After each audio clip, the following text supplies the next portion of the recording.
The Raven by Edgar Allan Poe.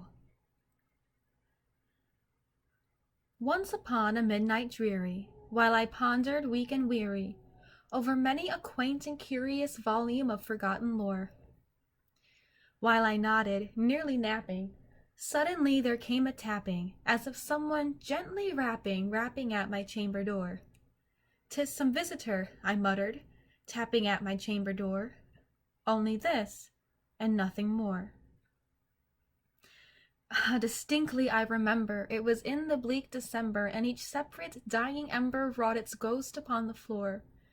Eagerly I wished the morrow, vainly I had sought to borrow from my books surcease of sorrow, sorrow for the lost Lenore, for the rare and radiant maiden whom the angels name Lenore, nameless here forevermore. And the silken, sad, uncertain rustling of each purple curtain thrilled me, filled me with fantastic terrors never felt before, so that now, to still the beating of my heart, I stood repeating, "'Tis some visitor entreating entrance at my chamber door, some late visitor entreating entrance at my chamber door, this it is, and nothing more." Presently, my soul grew stronger, hesitating, then no longer. "Sir," said I, or "Madam, truly your forgiveness I implore. But the fact is, I was napping, and so gently you came rapping, and so faintly you came tapping at my chamber door, that I scarce was sure I heard you. Here I opened wide the door. Darkness, there, and nothing more." Deep into that darkness peering, long I stood there, wondering, fearing, doubting, dreaming dreams no mortal ever dared to dream before. But the silence was unbroken, and the stillness gave no token, and the only word there spoken was the whispered word "Lenore." This I whispered, and an echo murmured back the word "Lenore?" Merely this, and nothing more. Back into the chamber turning, all my soul within me burning, soon again I heard a tapping, somewhat louder than before. "Surely," said I, "surely that is something at my window lattice. Let me see then what thereat is, and this mystery explore. Let my heart be still a moment, and this mystery explore. 'Tis the wind, and nothing more." Open here I flung the shutter, when, with many a flirt and flutter, in there stepped a stately raven of the saintly days of yore.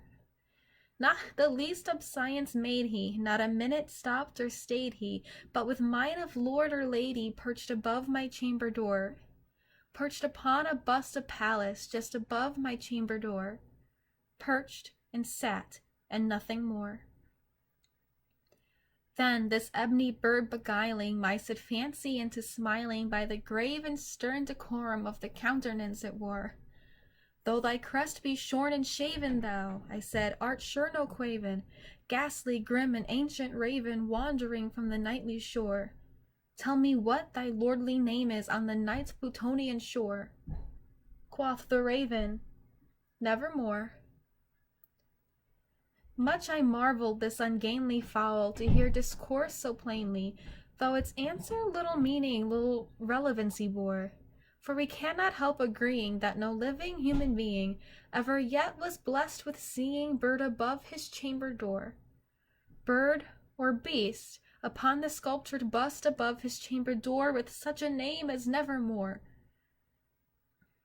But the raven, sitting lonely on the placid bust, spoke only that one word, as if his soul in that one word he did outpour.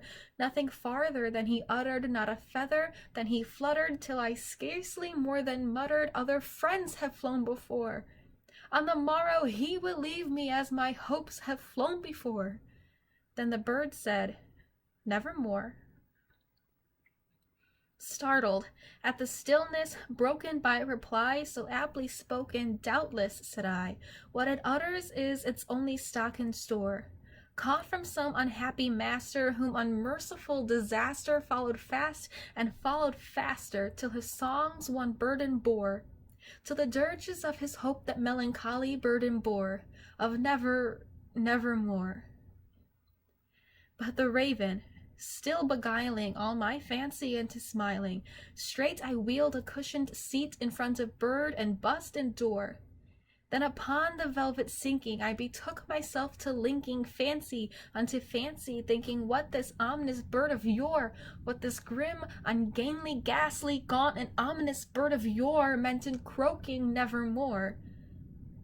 This I sat, engaged in guessing, but no syllable expressing to the fowl whose fiery eyes now burned into my bosom's core.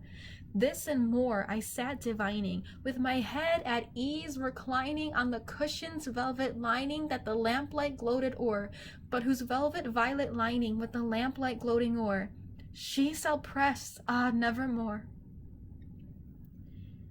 Then, methought, the air grew denser, perfumed from an unseen censer swung by seraphim whose footfalls tinkled on the tufted floor.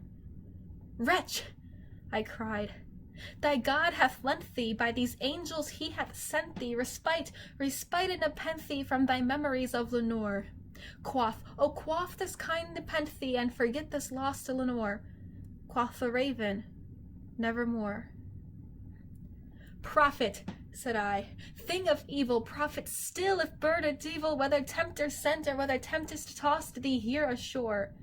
Desolate, yet all undaunted, on this desert land enchanted, on this home by horror haunted, tell me truly, I implore, is there balmy Gilead? Tell me, I implore. Quoth the raven, nevermore. Prophet, said I, thing of evil, prophet still of bird or devil, by that heaven that bends above us, by that God we both adore, tell this soul with sorrow laden, if within the distant Aden it shall clasp a sainted maiden whom the angels name Lenore. Clasp a rare and radiant maiden whom the angels name Lenore. Quoth the raven, nevermore. Be that word our sign of parting, bird or fiend, I shrieked upstarting, get thee back into the tempest and the night's Plutonian shore.